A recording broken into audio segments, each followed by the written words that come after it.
Berlin. Sehr gut, ausgezeichnet, sehr gut. How are you, Felix? It's a bit hot, es ist ein bisschen heiß, aber ansonsten alles gut. Over 400-meter hurdles, please welcome Edwin Moses.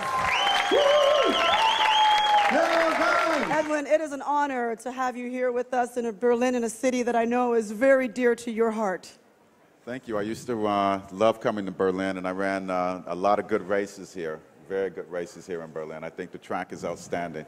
So what do you think about the atmosphere here in Berlin during these championships? I think it's fantastic. I think that, well, I was here during the World Cup in soccer for a couple of matches in Berlin, and the atmosphere was unbelievable. So to come here 2 years later and have the World Championships in track, I know that the fans here in Berlin are outstanding. They're very, very knowledgeable, and the stadium is one of the best. It's one of the best for spectators, and the surface and the dimensions are outstanding as well.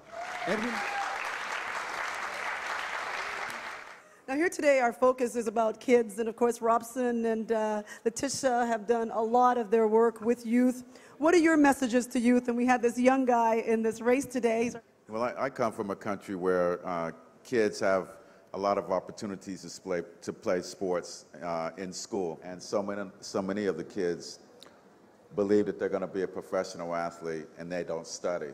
And coming from a family of educators, I always talk about education first. That's the most important thing. When I ran track, I was actually one of the smaller kids my age, when I was even 16 and 17 years old. And I came from a family of educators, so I had to get good grades all the time. Otherwise, I couldn't play basketball, I couldn't go play football, couldn't go to the track. Everything was cut. So I had good grades all the time, and I was lucky that I had that kind of family. But I never thought that I would ever be good enough to go to the Olympic Games.